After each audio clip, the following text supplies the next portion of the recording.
Lahore high court के president को मैंने बिठा के अश्योरिटी बॉन्ड दिया, उसने जाके अपनी अश्योरिटी दी कि अदालत में ये प्रेजेंट हो जाएगा। जब ये हो गया तो कानून तो वाज़ेह है कि एक दफा अश्योरिटी बॉन्ड मिल जाए तो आपको अरेस्ट कर नहीं सकते। पहले वो डीआईजी ना मिले उसको, तब हमें पता चल गया कि इनकी नीयत खराब थी। ये कोई कानून लेकिन करने इंप्लीमेंट करने नहीं आए थे, ये मुझे जेल में डालने आए थे। और जेल में क्यों ये पूरी कोशिश हो रही है डालने की? क्योंकि लंदन प्लान का ये हिस्सा है। वो नवाज शरीफ को श्योरिटी दी हुई है कि इमरान खान को जेल में डालेंगे, ये उसका हिस्सा है, इसमें कानून का कोई हिस्सा नहीं है। और 5 और केस कर दिए हैं, 85 केस हो गए मेरे। ये पहली मेरी सेंचुरी होगी केसेस की, और मैंने बड़े सेंचुरीज की हुई है। अब सुने, सुने जरा, जरूरी बस। अच्छा, अब सुने जरा गौर से सुने मेरी बात, क्योंकि मैंने आपको फिर से खास वजह से बुलाया। मैंने कभी इस मुल्क का कानून नहीं तोड़ा। मैं आज राइटिंग में देता हूं, 85 केसेस हैं, एक केस में भी ये कोई भी मेरा गैर कानूनी चीज साबित करेंगे, इनको आगे जाने की जरूरत नहीं, मैं ही छोड़ दूंगा पॉलिटिक्स। बस एक मिनट सुने। अब मेरी बात सुने गौर से। देखिए, इनका तो हमें नियत समझ आ गई है। नियत यह है कि किसी तरह इमरान खान को जेल में डालो, एक दफा वो जेल में चला बलूचिस्तान ले जाओ, और एक के बाद दूसरा केस पे उसको वहीं रखो, और उसके बाद इमरान खान को जेल में डाल के इलेक्शन करवा दो, ताकि अगर इमरान खान नहीं होगा तो इनका ख्याल है कि ये इलेक्शन किसी ना किसी तरह इन चोरों को जता देंगे। ये इनका प्लान है। हमारा प्लान क्या है? हमारा प्लान ये है कि सब इलेक्शन की आप जितने भी आए हैं, मैं अब आपके जो टिकट हैं, एक एक का टिकट मैंने खुद अपनी तरफ से, पहले हमारे टिकट में और लोगों के ऊपर छोड़ देता था टिकट देना, लेकिन मुझे पता है 2018 के टिकट बड़े गलत बांटे गए हैं, और मुझे पता है कि उसमें बदनीयती भी थी और पैसा भी चला था कई जगह पे। इसलिए इस बार ये टिकट मैं खुद दे रहा हूं। मेरी कोशिश होगी, जिधर जिधर मुझे शक है मैं आपके इंटरव्यूज करूंगा, खुद करूंगा। और मेरी ये कोशिश है, ना मेरा कोई फेवरेट है, ना मेरा कोई रिश्तेदार, ना मेरा कोई दोस्त, मैं अपनी पूरी कोशिश करूंगा कि जो मैं समझता हूं कि मेरिट है वो मैं उसके मुताबिक टिकट दूंगा। मेरा 10 साल में क्रिकेट कैप्टन रहा, गलतियां हुई होंगी, लेकिन आज तक 10 साल में कोई नहीं कह सका कि इसने मेरिट के अलावा टीम सिलेक्शन की है। मैं आपकी पूरी कोशिश करूंगा कि मेरिट पे करूंगा, लेकिन मैंने आपको आज एक खास बात के लिए बुलाया। देखें,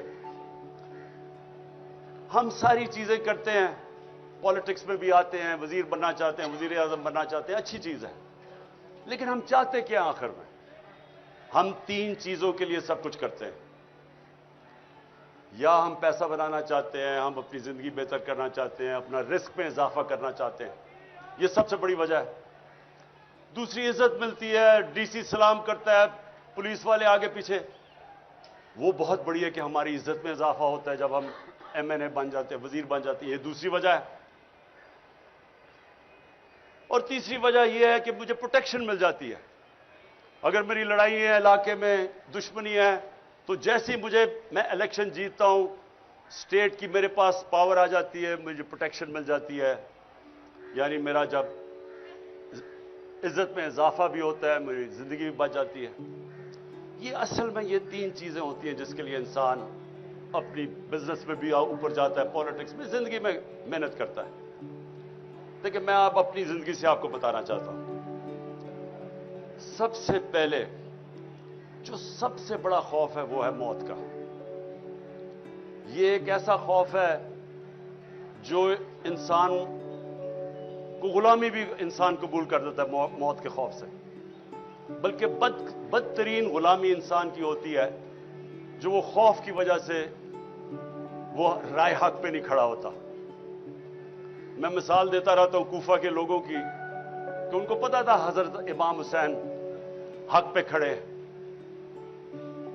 انہیں پتا تھا کہ وہ اصول اور سچ پہ کھڑے ہیں, لیکن یزید کے خوف کی وجہ سے انہوں نے ان کی مدد نہیں کی, اور ہمیشہ وہ پچھتاتے رہے کہ اسلام کی تاریخ کا سب سے بڑا ظلم ہوا اور انہوں نے کچھ نہیں کیا. تو یہ جو خوف ہے, جب میں مدینہ کی ریاست کی مثال دیتا ہوں تو اپنے بچوں کو ضرور بتائیں کہ دنیا کی تاریخ کا سب سے بڑا انقلاب آیا تھا اور یہ تاریخ کا حصہ ہے. 625 میں جنگ بدر, 313 11 سال کے بعد یہ ہسٹری کا حصہ ہے, ورلڈ ہسٹری کا. 625 جنگ بدر, 636 میں رومن ایمپائر گھٹنے ٹیکتا ہے یارموک پہ, اور 627 میں دوسری سپر پاور پرشین ایمپائر قدسیہ میں گھٹنے ٹیکتا ہے.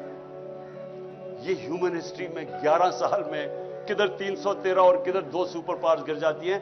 یہ کیا ہوا تھا؟ سب سے بڑی چیز انسانوں کے خوف ختم کر دیے تھے. دنیا کے سب سے عظیم لیڈر نبی صلی اللہ علیہ وسلم نے جب کہا تھا کہ اللہ کے ہاتھ میں ہے, قرآن کی کئی آیتیں, جب امت گھبرائی ہوئی تھی جنگ خندق پہ, بہت بڑی فورس آ گئی ان کے خلاف, کنفیڈریشن تھی, تو قرآن کی آیت آئی کہ کتنا ان کے اوپر پریشر تھا کہ اب کیسے ہم بچیں گے. ادھر آیت آئی کہ کیا تم اگر تم بھاگ جاؤ گے تو کیا تم زندہ رہ جاؤ گے؟ کیا تم اگر اللہ نہ چاہے تم زندہ رہ سکتے ہو, اور اگر وہ نہ چاہے تو تمہاری کوئی جان لے سکتا ہے؟ خوف دور کر دیے. وہ دنیا کی امامت کی انہوں نے, جو ساری دنیا میں پھیل گئے. جو میں نے یہاں باہر دیکھا, آپ یقین کریں کہ میں تیار تھا اپنا بیگ پکڑ کے, میں نے کہا میں لوگوں کو میں زخمی نہیں دیکھ سکتا کہ وہ ادھر سے فوج آ رہی ہے جس طرح کوئی کشمیر فتح کرنے آ رہی ہے, رینجرز آ رہے ہیں, ادھر سے پولیس, اور یہاں چند اتنی ٹیئر گیسنگ کی کہ ہم اندر نہیں, اندر کمرے کے اندر ہمارے لیے مشکل تھا. اس طرح کا انہوں نے اٹیک کیا ہے. اور وہ چند, میں آج ان کو سلام کرتا ہوں جس طرح وہ کھڑے ہوئے ہیں لڑکے.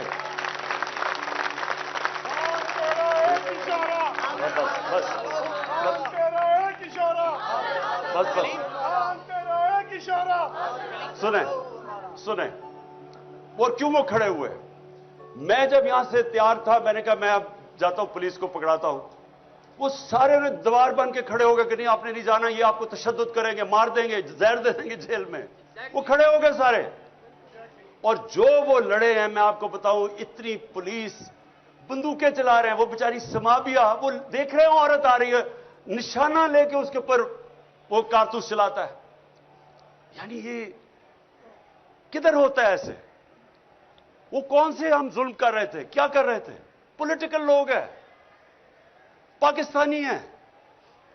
آپ دیکھیں, یا تو وہ لگ رہا تھا فلسطین ہے اور یا لگ رہا تھا مقبوضہ کشمیر ہے. یعنی کس طرح کے, جب میں کہہ دیا کہ میں عدالت میں جا رہا ہوں, میں